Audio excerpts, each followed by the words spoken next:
que ça parlait effectivement d'un Roy, donc on a décidé de partir sur le même perso mais en plus fort. Ouais, Entre guillemets, je me permets juste de blaguer pour dire en termes de kill power. Attention, ça s'énerve. Non, pas exactement, c'est pas exactement ça. Mais en tout cas, voilà, le personnage tape comme un camion Ben. Ça tape comme un camion si jamais on a le sweet spot. Si on trouve le sweet spot et le manche. C'est surtout que Roy, il a une chose qui est très intéressante, c'est qu'il déjà il est très rapide comme personnage, il a une rapidité comme assez énervée et surtout.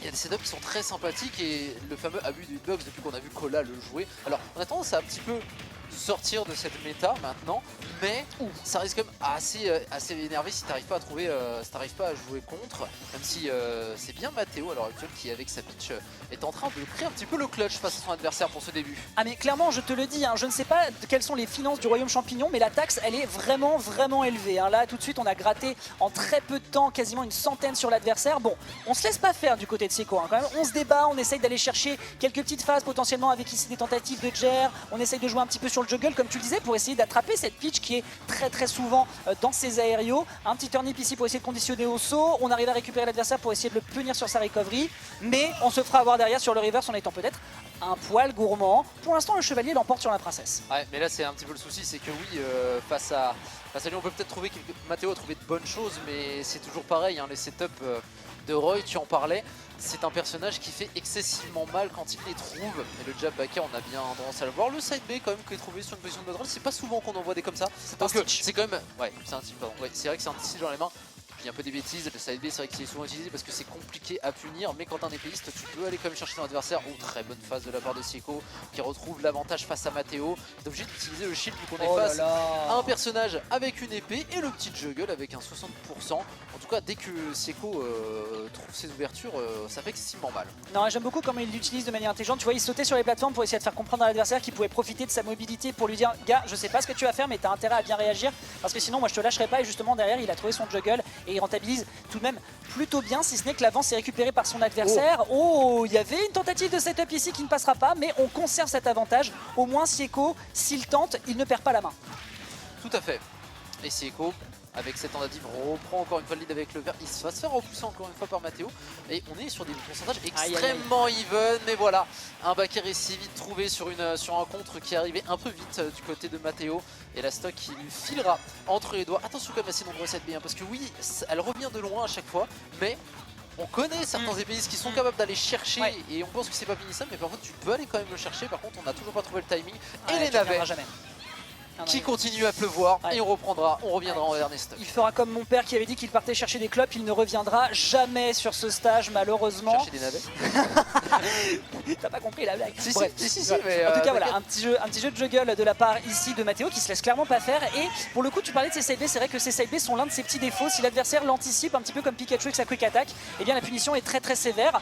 Mais là pour l'instant Seiko a besoin de récupérer le terrain, c'est un shield break. Allez, avec Mr Saturn qui va envoyer son adversaire sur la lune avec un gigantesque coup de driver pendant que le public se remplit. Team Oracle pour acclamer ici Mathéo qui a complètement surpris sur un shield, le petit élément de surprise. Super ce crew, hein, ça arrive sur la dernière stock.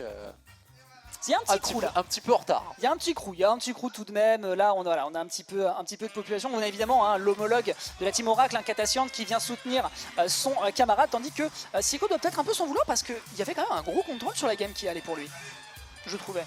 Au début oui, ouais. Mais c'est toujours un petit peu compliqué quand tu tombes dans les setups de pitch. Et puis le Saturn, quand on t'a forcé autant à shield depuis tout à l'heure à cause du side B, conditionné à shield, bim, le Saturn il sort, tu t'en rends pas compte. Il faut aussi savoir quelque chose d'ailleurs, petite anecdote en ce qui concerne ce truc là, parce qu'on a vu 2 Stitch plus un Saturn. Mathéo est connu sur la scène parisienne pour avoir une luck sur ses drops avec son down B de fou. Ah mais chaque weekly où je viens, ils disent cet homme fait des clips avec ses drops. Et c'est complètement fou. Je l'ai pas encore vu sortir de bombe. C'est un joueur qui fait souvent sortir la bombe. Le Stitch, non pas souvent, mais le Stitch sort à chacun de ses sets, obligatoirement. Et Saturn, on le voit assez régulièrement aussi. Après quand t'as la RNG devant toi, bon, c'est un peu dommage. Excellent, c'est autodesk de la part de Chipo. En tout cas, oui, on s'est mal repositionné, mais oui, c'est bien de jouer un perso RNG quand t'as la RNG. Heureusement d'ailleurs qu'il joue pas Steve parce que je te raconte pas le nombre de diamants qui sortiraient. Ce serait un cauchemar pour les adversaires. Il est pas du tout sorti de sa game, hein, Mathéo, hein, parce qu'on a raté sa Rico, mais pas un seul pourcentage pris sur la deuxième stock. On patiente, par contre, la petite setup bien connue de la part de Roy, 34% sécurisé gratuitement pour lui. Et en plus de ça, on va venir continuer. Il faut surtout pas se retrouver dans les airs, mais le side B de Matteo, au moins, qui reprendra le lead. Ouais, qui permet de regratter tout de suite et de reprendre Psy un peut-être avantage. On tente le backer bien sûr, mais on roll pour esquiver. Encore une fois, tu dis conditionnement dans le shield. Hein. Si jamais on retrouve un Saturn, bon, encore une fois, c'était très situationnel, donc il est possible qu'on touche immédiatement drop de plateforme pour mettre un side B.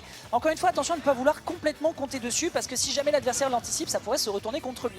Pour l'instant, on met l'adversaire en difficulté, mais un Roy avec de la rage, je sais pas toi, j'ai pas envie de l'approcher. Super bien trouvé. Ouais. Et 80% c'est remontable, faut juste pas tomber dans les setups de Sieko, pas trouver ce jab backer ou alors le backer quand il rotate autour de Matteo, parce que ça il le fait bien. Par contre Sieko, le F-tilt en réponse, il y a Matteo maintenant qui doit revenir, Cal l'avait pour se protéger, donc on pourra repousser Sieko, mais on est toujours face à une épée, donc c'est difficile de retrouver le neutral dans cette game. Le jab qui essaie de conditionner un saut, mais ça n'aura pas dû. Matteo aura bien temporisé et au moins on arrive à se repositionner. On n'a pas encore retrouvé le neutral et on ne le retrouvera pas après cette stock de récupéré par le joueur de Roy. Ouais, un petit cher et ça part directement de l'autre côté. On repart immédiatement en situation neutrale, un petit début d'enchaînement. On part en dashback pour aller chercher un side B pour voir la réaction de l'adversaire. C'est pas un hasard, c'est pas un hasard. Clairement, Matteo est en train de récolter de l'information pour essayer d'aller chercher cette game numéro 2 et il en a clairement besoin de par le retard dont il accuse. Sieko qui tente de tourner autour, qui récupérera le navet, qui est maintenant un petit peu adepte des doubles sauts. On essaie d'utiliser les plateformes pour se rapprocher de Matteo, qui est maintenant sorti en désavantage et qui abuse quand même bien des nevets, vu qu'on est obligé de shield du côté de Sieko. Et on se fait repousser petit à petit là-dessus sur un excellent air en faute cancel pour Matteo. Et maintenant on va arriver en dernière stock à seulement 38%. On peut largement encore remonter pour le joueur de Peach. Totalement, hein. N'oublie pas que Peach c'est les combos de fou, et les combos de fou en général ils prennent 50% extrêmement facile. Pour l'instant voilà, des petits enchaînements. Un petit coup de turnip pour essayer de couvrir un potentiel atterrissage sur la plateforme. On trouve ici directement un petit backer. On essaie de réenchaîner, de mettre de la pression à ce Roy qui essaye juste d'aller chercher une tentative de reprise d'avantage. Mais pour le moment, Sieko accuse plus qu'il ne prend. Alors oui, effectivement, on n'a pas l'Illigent, mais le perso est tellement safe, tellement de backer de Matteo qui passe encore une fois. Et les navets, on pourra pas il le sauve. Il le sauve là-dessus.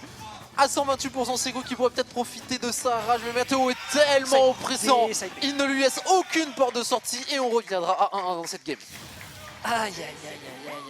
Tant de backer, tant de coups Non, on revient pas à 1-1 mon ami, il avait pris la première game. Oh, il avait pris la première game. Il a pris la première game.